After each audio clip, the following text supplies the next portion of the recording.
Hello, नमस्कार, आदाब, सत श्री अकाल और अस्सलाम वालेकुम। मैं हूं मोहम्मद अहमद काज़मी, लेकर आया हूं आपका पसंदीदा कार्यक्रम आपके रूबरू। अभी पिछले हफ्ते आपने मीठी बोरवाला साहब, फिरोज मीठी बोरवाला साहब को सुना, जो 23 फरवरी को बेरूत में थे, जहां हिजबुल्लाह के दो बड़े लीडर सैयद हसन नसरुल्लाह और हाशिम सफीउद्दीन का जनाजा निकला था और तकरीबन 80 मुल्कों से लोग वहां पहुंचे थे। वहां से वो एक तबर्रुक कहिए, सोविनियर कहिए, एक तो वो कपड़ा लेकर के आए हैं जो हसन नसरुल्लाह के जनाजे से टच किया हुआ है। आपने देखा उस दिन जब हमने लाइव आपको प्रोग्राम दिखाया था 23 तारीख को, बहुत लोग अपनी अकीदत में ये चाहते हैं कि वो कपड़ा ही कम से कम टच होकर के हमें मिल जाए, तो वो एक कपड़ा वो लेकर के आए हैं। और जिस जगह हसन नसरुल्लाह शहीद हुए थे, वहां की उस जगह की मिट्टी भी लेकर के आए हैं, जो हमने पिछली बार जिक्र किया था। अब आज जो हम बात कर रहे हैं वो बहुत ही एक अहम इशू है। वो ये कि 7 अक्टूबर को क्या कुछ हुआ, उसकी जांच इजराइल में शुरू हुई है। ये वहां की मिलिट्री जांच कर रही है और बीच बीच में ये शिकायत भी आई है कि वहां की खुफिया एजेंसी शिन बेट और वहां के आईडीएफ के चीफ जो उस वक्त थे, वो उनके साथ कोऑपरेट नहीं कर रहे। लेकिन उसके बावजूद भी कुछ ऐसी चीजें आई हैं जिन पर डिस्कस करना बहुत जरूरी है। क्या है इस वक्त ये मकसद, जिस वक्त के सीज फायर चल रहा है? क्या ये इन्वेस्टिगेशन इस वक्त लाने का कोई खास मकसद है?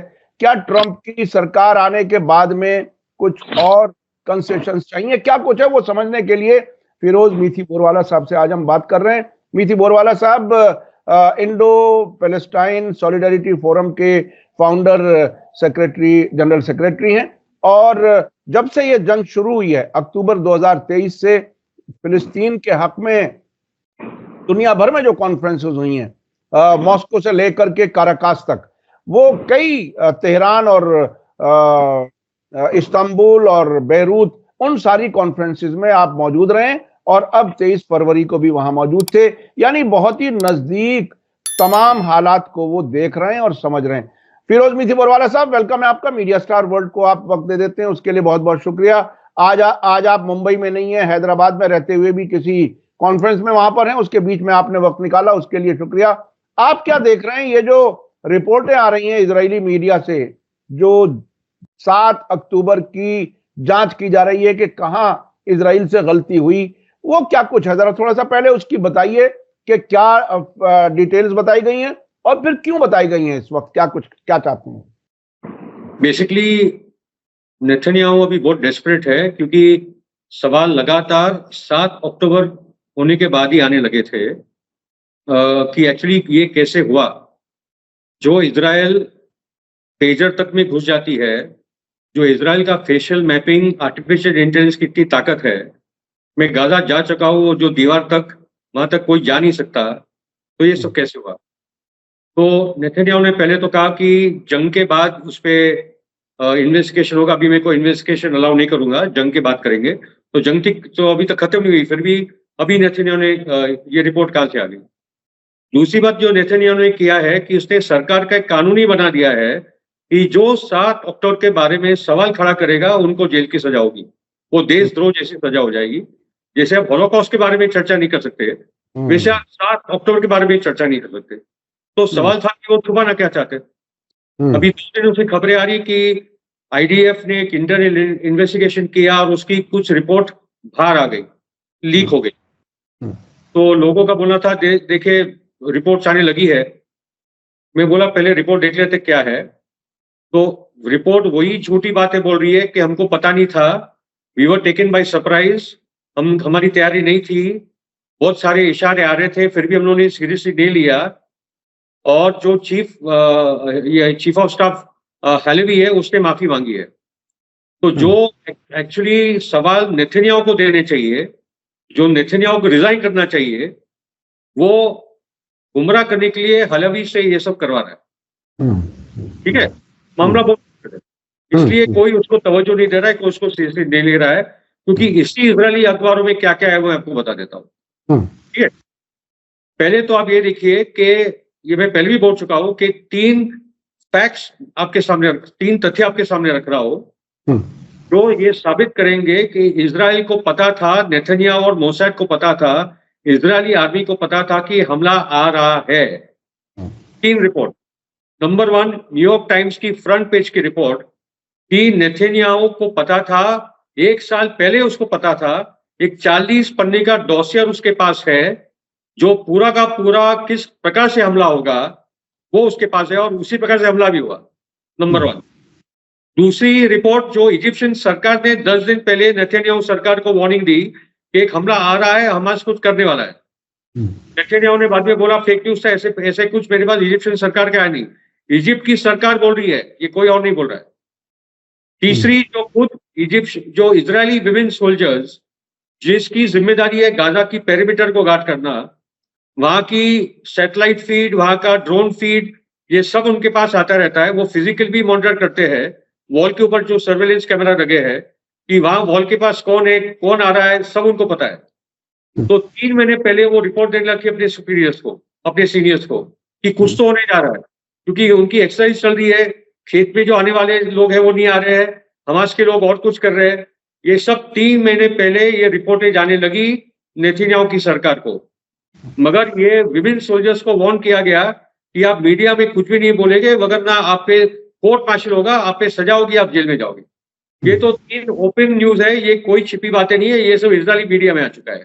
ठीक है। उसके साथ इजरायली रेडियो कार्ड्स 15 अक्टूबर की रिपोर्ट, क्योंकि ये जब ब्रेकआउट हुआ प्रिजन वॉल में से, क्योंकि ये कैद खाना, ये प्रिजन वॉल है, ये जेल है, कॉन्सेंट्रेशन कैंप है, उसपे से हमास को कभी ना कभी, फिलिस्तीनी लोगों को कभी ना कभी तोड़ के निकलना था।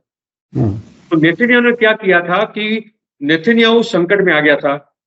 सुप्रीम कोर्ट के मैटर में वो जेल जाता अगर ये वॉर नहीं होती, क्योंकि वो उसके खिलाफ चल रहे थे।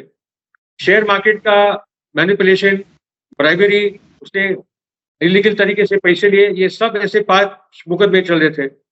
और नेतन्याहू और उसकी जो एक्सट्रीम राइट विंग यहूदी सरकार है, वो चाहते थे कि जो पार्लियामेंट है वो सुप्रीम कोर्ट का सुप्रीम हो जाए, और सुप्रीम कोर्ट की कोई भी ऐसी, क्योंकि वहां है कि नेसेट अगर कोई कानून पास करता है तो वहां की जो सुप्रीम कोर्ट है, अगर उसको लगता है कि ये हमारे संविधान के खिलाफ जा रहा है तो वो उसको रद्द कर सकता है। यहाँ का सुप्रीम कोर्ट पावर स्ट्रक्चर है, वहां लोकसभा है और सुप्रीम कोर्ट है, कोई राज्यसभा ही नहीं, कोई तीसरा बॉडी है नहीं, इसलिए इनमें ये संघर्ष चल रहा है। तो देश सड़कों पर आ गया था कि जिनका बोलना था कि नेतन्याहू डिक्टेटर बन जाएगा और सुप्रीम कोर्ट को भी कंट्रोल में ले जाएगा, आधी इधर आधी उधर, ये पूरा कंट्री डिवाइडेड था, political class, political party divided थी, सरकारें गिर जाती। मैं समझ गया था कि ये कोई ना कोई कांड गाजा पे करेगा, गाजा पे बमिंग चालू करेगा। ठीक है, मगर इतना बड़ा कांड करेगा किसी ने नहीं सोचा था। और नेतन्याहू क्या कर रहा था कि फिलिस्तीन को उछा रहा था। एक है कि वेस्ट बैंक में लगातार जमीनें ले रहा है, रोज देख रहे थे कि ये खेत जा रहा है, वो खेत जा रहा है। दूसरा कि अलग सा मस्जिद पे लगातार हर 2 हफ्ते अटैक हो रहे थे, वो उत्साहित कर रहे थे कि आके कुछ अटैक करो। अभी अलग पे हमले बंद है जब से गाजा का वॉर चालू है। ठीक है, एक हुआ होगा, नहीं तो हर 2 हफ्ता स्मोत्रिच और बेनगवीर कोई ना कोई उनके जो यहूदी कट्टरवादी लोग हैं वो जाते थे। और जो तीसरी बात है कि गाजा हमले के 10 दिन पहले नेतन्याहू यूनाइटेड नेशन में था एक मैप लेकर, और वो मैप पे उसने बताया कि इंडिया मिडिल ईस्ट कॉरिडोर बन रहा है, ये एक नया इकोनॉमिक कॉरिडोर बन रहा है जिसमें फिलिस्तीन की कोई जगह नहीं है, क्योंकि वो मैप पे फिलिस्तीन है ही नहीं। तो सऊदी, ओमान, ये सब कंट्रीज के मतलब कतार, जॉर्डन, सऊदी होकर ये पूरा एक आईमेक रूट जो हाइफा पोर्ट जाएगा, हाइफा भी अडानी का पोर्ट है, ये पूरा एक रूट बन रहा है जिसमें फिलिस्तीन का कोई वजूद ही नहीं है।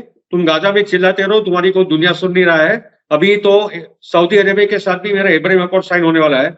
जब ये बड़े बड़े अरब मुस्लिम कंट्रीज मेरे साथ है तो तुम्हारे साथ है कौन? तो ये कैलकुलेशन तो था, हमास को 7 अक्टूबर तो करना ही था। 7 को होता है, 8 को होता है, अक्टूबर में होता है, नवंबर को होता है, कभी ना कभी तो करना था। मगर उसको उत्साहित करवाया गया और पूरी की पूरी इंफॉर्मेशन थी नेतन्याहू के पास, मोसाद के पास, शिनबेट के पास, क्योंकि गाजा में छिपने की जगह ही नहीं है। चप्पे चप्पे पे वहां ड्रोन उड़ते रहते हैं, सैटेलाइट मॉनिटरिंग होती रहती है, मोबाइल में वो लोग है, हमको पता है वो हिजबुल्लाह के पेजर तक में पहुंच गए थे, तो आप छिपने वाले का है। ठीक है, तो आप देखिए उस दिन हुआ क्या। कि जब हमास ने अटैक प्लान किया तो उनको लगा कि हजारों के पैमाने पे तो हम लोग दीवार पे ही मारे जाएंगे। दीवार तोड़ दी, कोई था नहीं रोकने के लिए, वो भी सरप्राइज, चलो आगे।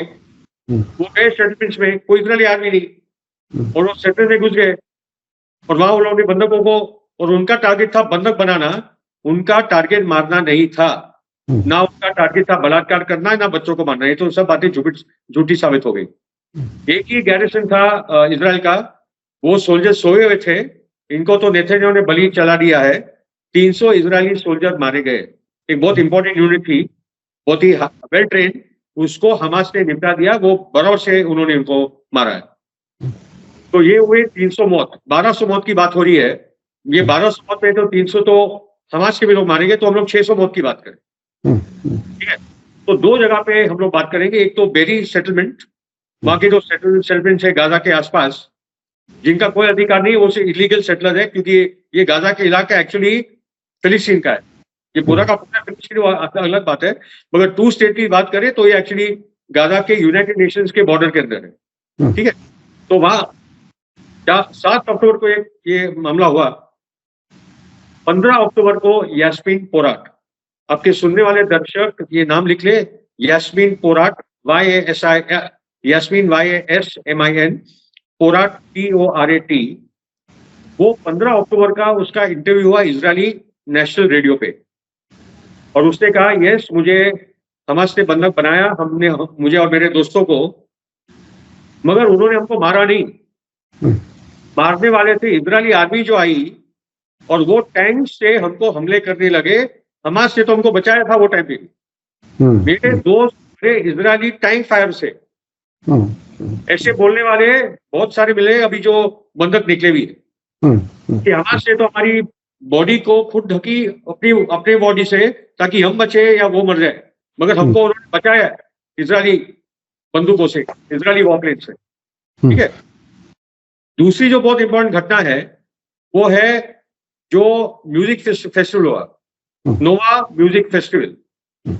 मजे की बात यह है कि वो गाजा पे के पास कभी हुआ ही नहीं है।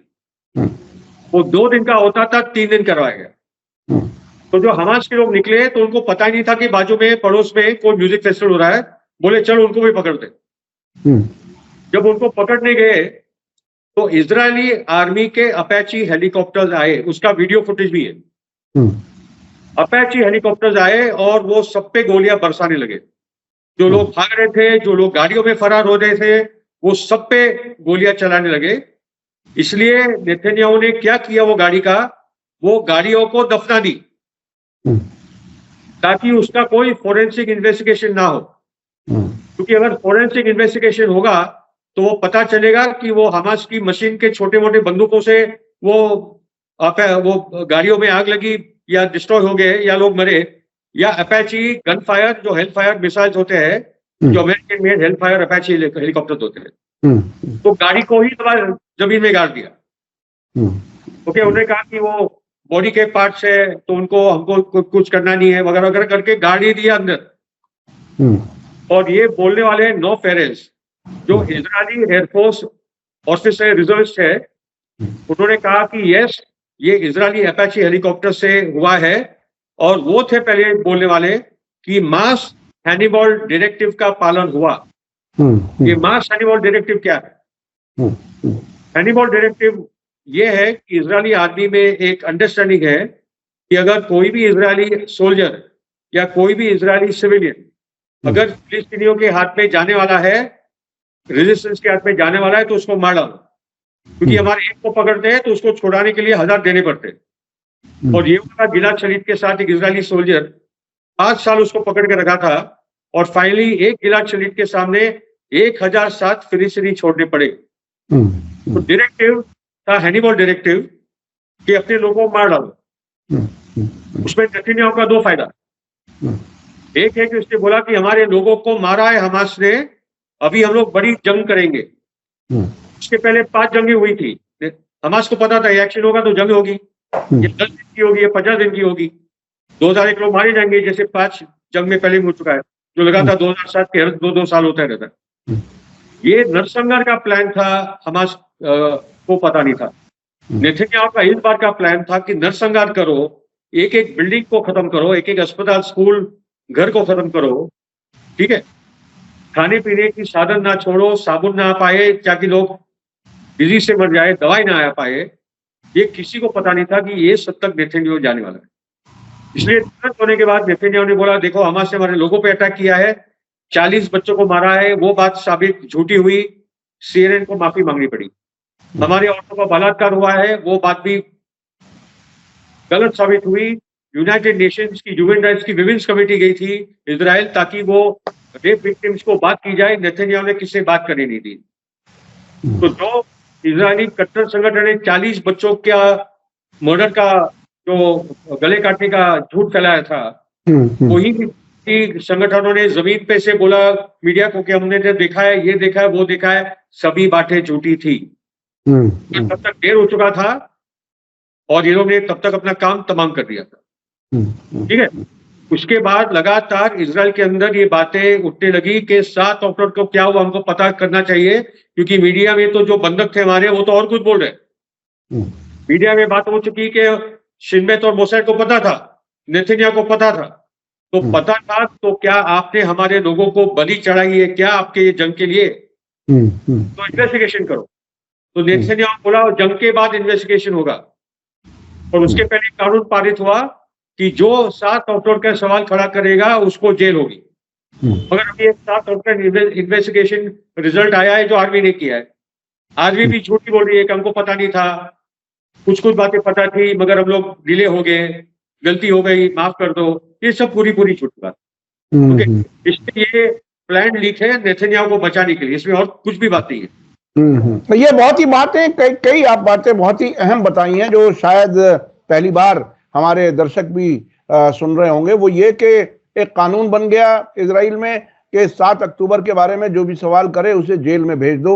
जो बिल्कुल हॉलोकॉस्ट के सिलसिले में कोई सवाल करे तो, और 9/11 भी तकरीबन ऐसा अमेरिका ने बना दिया कि उसके खिलाफ आप सवाल ना करो।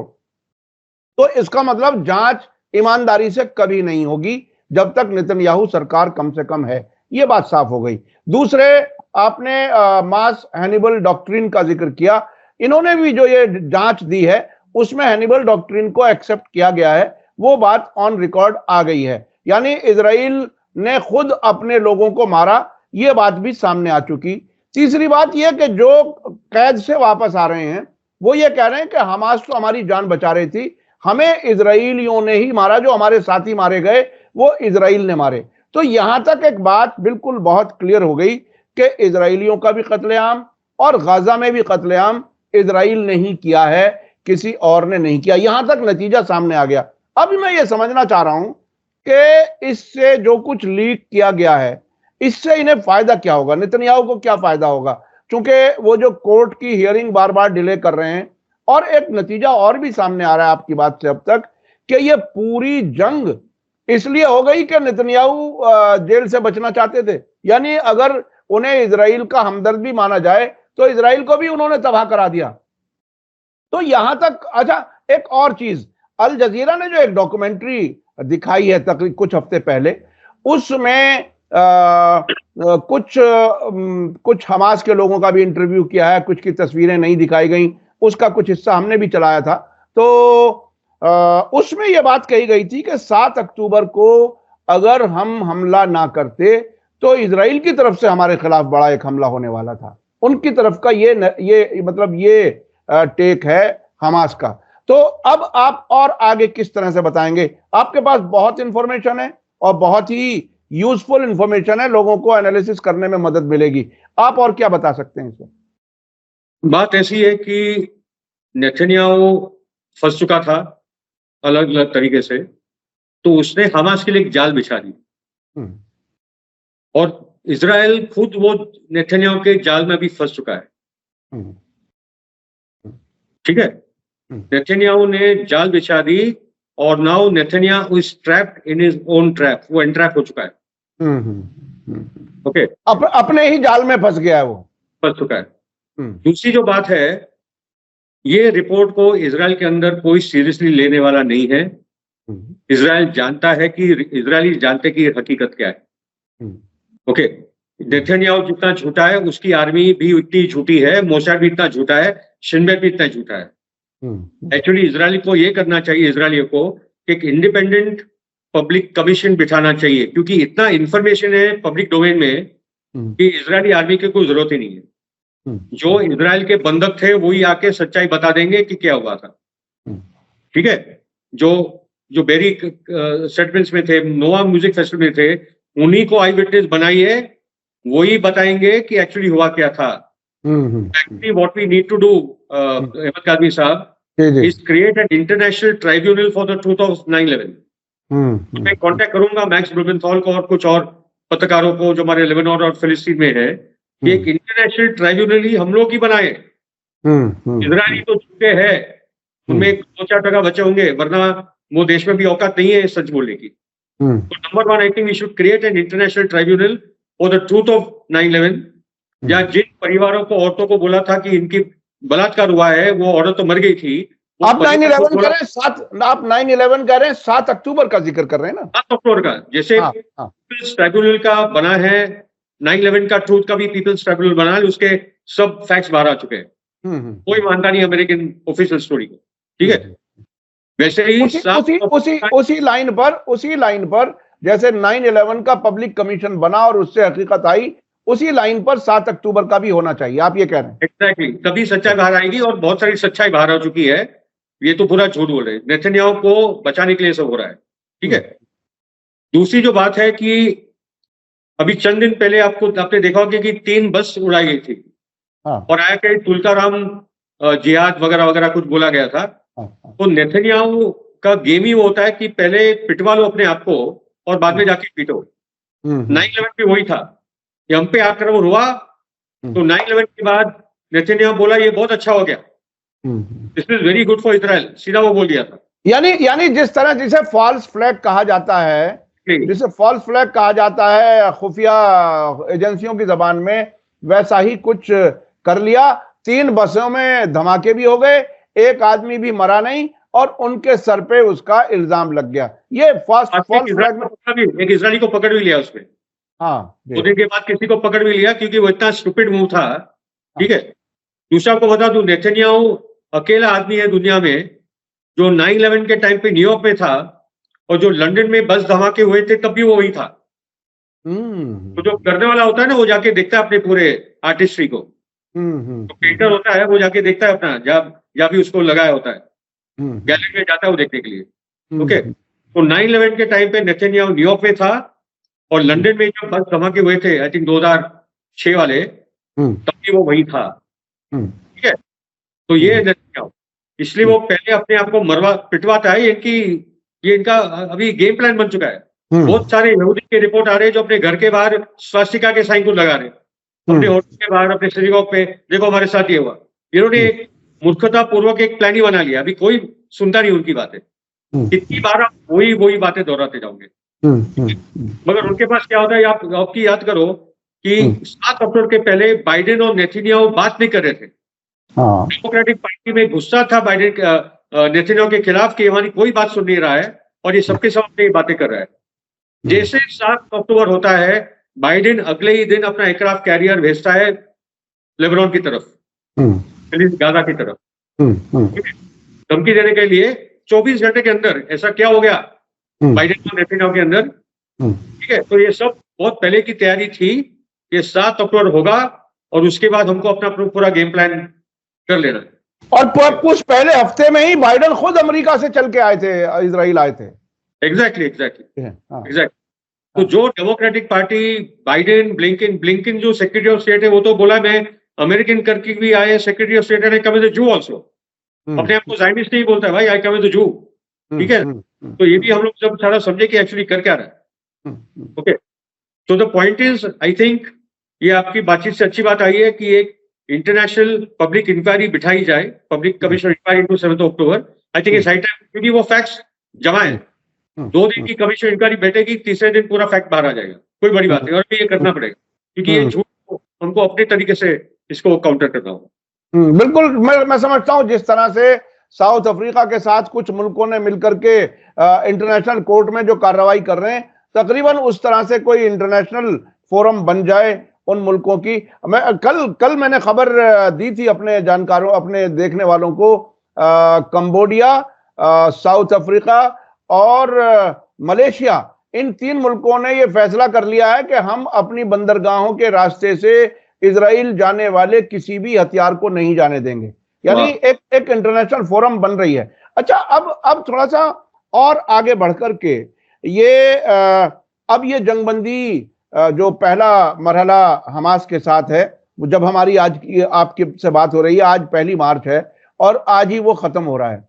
इजराइल ने डिमांड की 2 दिन पहले कि ये पहला ही फेज रहे और उसमें मुद्दत बढ़ जाए, यानी सेकंड फेज पर जो कुछ होने वाला था, बातचीत भी हो रही है लेकिन साथ में वो टाइम बढ़ाने की बात कर रहे हैं।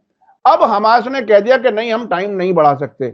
यानी जब हमारी आपकी बात हो रही है, वो ऐसा एज है, ऐसा किनारा है कि अगर जंगबंदी नहीं बढ़ी तो जंग फिर से शुरू हो सकती है। आपको क्या लगता है किस तरफ जा रहे हैं हालात?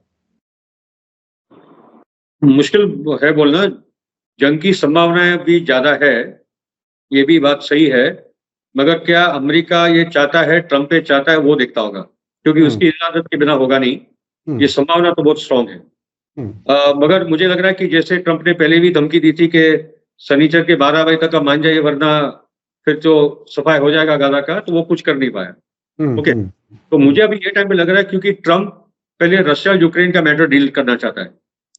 कल उन्होंने जो देखा कि उसने जेलेंस्की को सुना दिया, लोगों को लग रहा है कि जेलेंस्की ने बहुत बड़ा काम किया। मुझे तो लगा था कि एटलीस्ट मोदी थोड़ा भी बात बोल देता है, ट्रंप को तो बात अच्छी होती, मगर वो अलग खैर दूसरी बात है। मगर पॉइंट हम लोग ये समझ ले कि ये 1994 का एक प्लान है जूइश रेबाइस का कि यूक्रेन को हमको लेना है। ये उनके बयान है मेरे पास, 1994 का प्लान है। इनका पुराना लड़ाई है ईसाइयों और जूस का यूक्रेन को लेकर भी, ठीक है। तो एक रेबा है श्नियर्सन करके, उनका क्लियर कट बयान मैं आपको सब भेज दूंगा।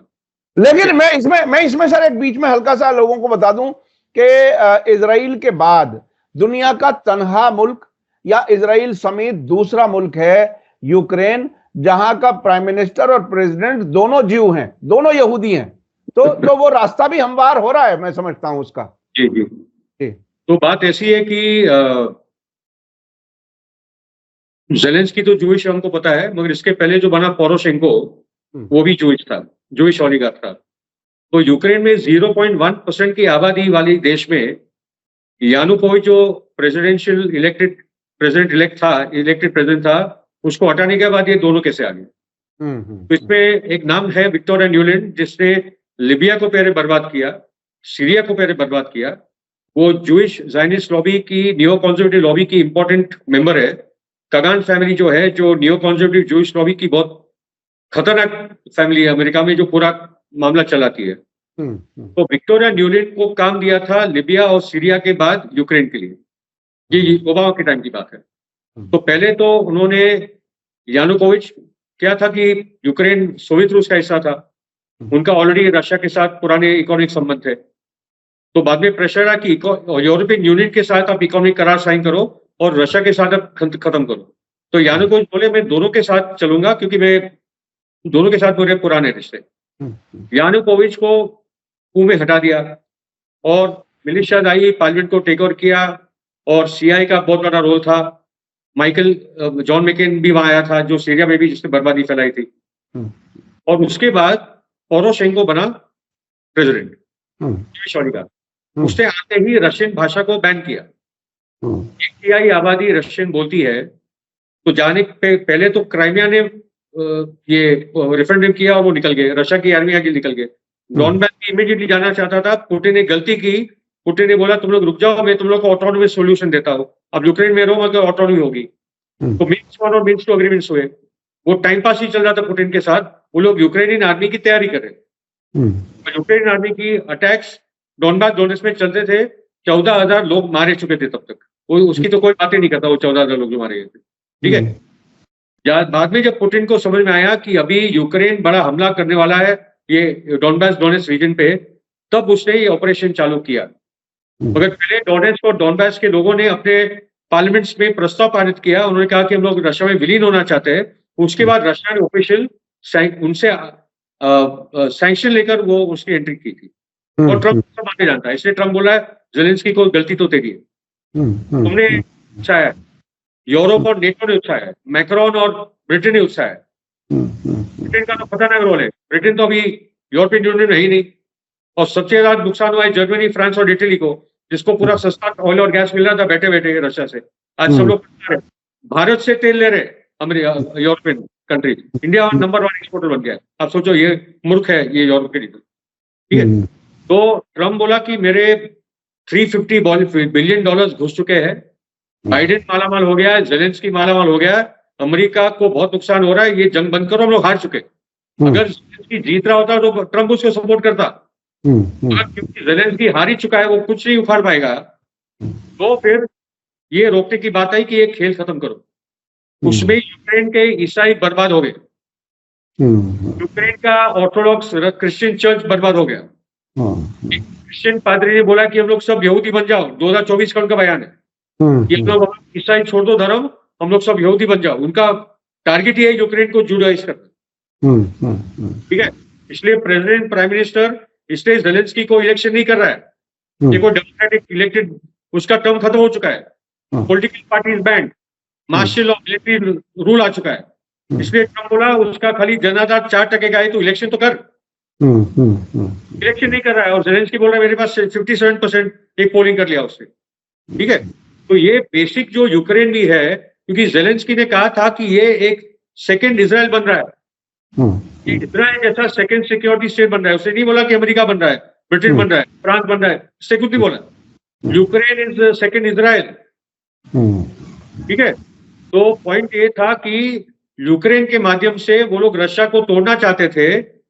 यूएस और नेटो, यूरोपियन यूनियन का टारगेट था कि 6 महीने के अंदर सैंक्शंस और वॉर के कारण पुतिन का तख्ता पलट हो जाएगा, जो भी लीडर होगा वेस्टर्न बैक्ड होगा, और फिर हम लोग रशिया को कंट्रोल करेंगे, क्योंकि दुनिया नंबर 1 का कंट्रोल, रशिया की जो रिसोर्सेज है वो $76 ट्रिलियन के है, सबसे अमीर देश दुनिया का रशिया है, और आबादी 15 करोड़।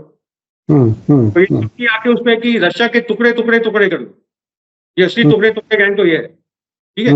बिल्कुल बिल्कुल कि अपनी औकात के आगे चला गया, ट्रम्प ने उसको सबके सामने सुना दिया, बाद में जेलेंस्की ने जाके माफी भी मांग ली, क्योंकि ये इजरायली लॉबी की हार है यूक्रेन में। तो आप समझ लो कि जिस दिन इजराइल हारने लगा तो ट्रम्प वहां से भी पीछे हट जाएगा, और वो समय आने वाला है। मुझे अभी जो टेंशन हो रहा है कि ट्रम्प जो मेमो लिख के गया था कि मुझे मारा गया तो ईरान ने मारा है, उसने तो अपना सुसाइड नोट लिख दिया है। अभी जेलेंस्की भी उसके पीछे पड़ा है, इजराइल लॉबी उसके पीछे पड़ी है, फ्रांस, ब्रिटेन, जर्मनी भी उसके पीछे पड़ी है। ट्रम्प को मारेगा कौन यही पता है, ये भी पता नहीं, मगर आएगा ब्लेम ईरान पे, और जो नेतन्याहू चाहता है कि ईरान पे वॉर हो, इसलिए अभी वो कोई ना कोई इस्तेमाल करेगा हथकंडा ट्रम्प को खत्म कर। हाँ, वो किसी तरह से अमेरिका को डायरेक्ट ईरान के खिलाफ जंग में लाना चाहता है, और उसके लिए ट्रंप ने खुद अपना रास्ता खोल दिया, यानी उसे कोई अगर कत्ल कर दे तो वो ईरान पे जिम्मेदारी। आपने फिरोज साहब बहुत ही बारीकी से इंफॉर्मेशन यूक्रेन के बारे में भी दी, आपकी नॉलेज को सलाम है, आपने जितनी चीजें आपने बताई हैं बहुत ही अहम है। मैं अपने दर्शकों से कहना चाहता हूं कि इतनी रिसर्च, इतना मालूमात, ग्राउंड जीरो से चीजें फिरोज साहब समझते हैं। कोई खास बात आखिर में अगर आप ऐड करना चाहें जो आज के प्रोग्राम के नतीजे के तौर पर कुछ कह सकें तो। जी, बेसिकली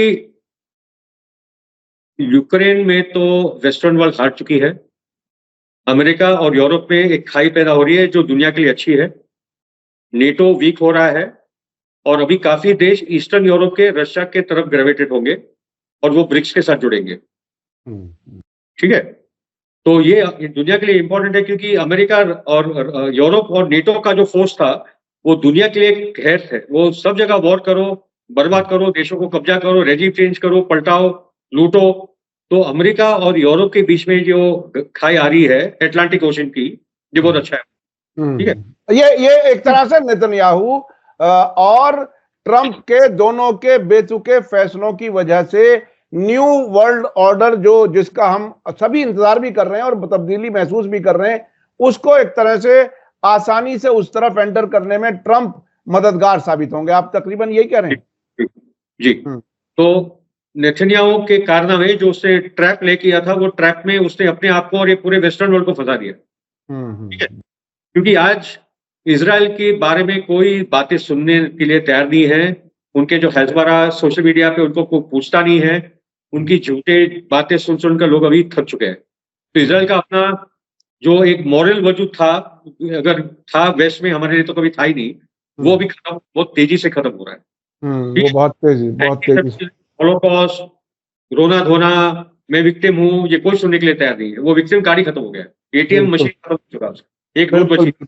वो पूरी दुनिया में अपने आप को विक्टिम बता करके जो अब तक तमाशा करते थे, अब उनका ये जालिम चेहरा पूरी दुनिया के सामने आ गया और अपने यहाँ के किसी भी वाकये की जांच नहीं होगी, यानी वो अपनी कुछ छुपाना भी चाहते हैं। क्या कुछ होगा आने वाले वक्त में, बहरहाल हमारी ये दुआ है और कि ये जंग फिर से ना हो ताकि बेगुनाह लोग ना मारे जाएं। जी, वेस्ट बैंक के बारे में, गाजा में तो जीत चुके हम, हमास और फिलिस्तीन के लोग सब जीत चुके हैं, पूरी दुनिया की जीत है।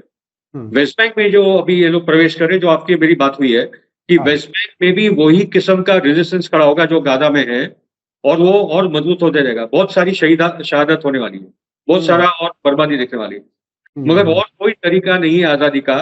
अल्जीरिया ने भी जब फ्रांस लिया तो वहां भी 15 लोग मारे गए थे। तो ये जब लोग आते हैं तो देश बर्बाद होते हैं, उनको निकालते निकालते लाखों करोड़ों शहीद हो जाते हैं। तो वेस्ट बैंक के लिए भी वो लड़ाई जारी है और उसको हमको समझकर उसको सपोर्ट करना होगा। मगर और जो आखिरी गलती नेतन्याहू करेगा कि आइदर अमेरिका में 9/11 या ट्रम्प का असैसिनेशन, उसके बाद ईरान पे हमला, और जब ये पूरा एक्ट ऑफ रेजिस्टेंस आएगा मैदान में, तब ये इसका रिजल्ट आने वाला है। जी, यानी बड़ी तब्दीली दुनिया में देखेंगे हम लोग। लेबनान बहुत मजबूत है, वहां जाके हम लोगों ने सब देख लिया, रेजिस्टेंस एकदम तैयार है। सीरिया में कुछ अलग पक रहा है, देखो वहां भी अगर कोई बड़ा उठाव हो गया तो HTS और अल-कायदा वाले भगाए जाएंगे। ठीक है, उसके साथ इराक के असद शाबी लड़ने के लिए तैयार है। अमेरिका का बहुत प्रेशर है कि असद शाबी को बैन खत्म करो, मगर वहां की सरकार और असद शाबी खड़ी है रेजिस्टेंस के साथ। ईरान तो पूरा का पूरा खड़ा है, यमन बहुत जोरों से खड़ा है, और जैसे ये पूरी ताकतें टक्कर में आ जाएगी तो बाकी के भी मुल्क इजराइल के खिलाफ, अमेरिका के खिलाफ उतर आएंगे, और तब ये पूरा का पूरा मैटर खत्म हो जाएगा। और इसलिए मैं बोलता रहता हूं कि फिलिस्तीन की आजादी और दुनिया की आजादी एक ही मुद्दा है। जब फिलिस्तीन आजाद होगा तो पूरी दुनिया आजाद होगी। फिलिस्तीन के साथ पूरी दुनिया आजाद होगी, ये बहुत बड़ी बात है। बहुत बहुत शुक्रिया फिरोज मीठी बोरवाला साहब, आपने हमें वक्त दिया और हमारे दर्शक भी काफी पसंद करते हैं, देखना चाहते हैं। आप बहरहाल मुसलसल इस पूरी जंग को नजदीक से देखते आए हैं, इसलिए मैं समझता हूं आपकी बातें बहुत ही काम की और अहम है, और आप बहुत बारीकी से इंफॉर्मेशन हमारे साथ शेयर करते हैं, इसके लिए शुक्रिया। इसी के साथ मुझे दीजिए इजाजत। धन्यवाद, शुक्रिया, जय भारत, जय हिंद। मीडिया स्टार वर्ल्ड के और वीडियो देखने के लिए हमारे चैनल को सब्सक्राइब करें और सीधे नोटिफिकेशन पाने के लिए बेल आइकन दबाएं। और अगर हमारी खबर सच्ची और अच्छी लगे तो अपने व्हाट्सएप, इंस्टाग्राम, फेसबुक और ट्विटर अकाउंट पर जरूर शेयर करें।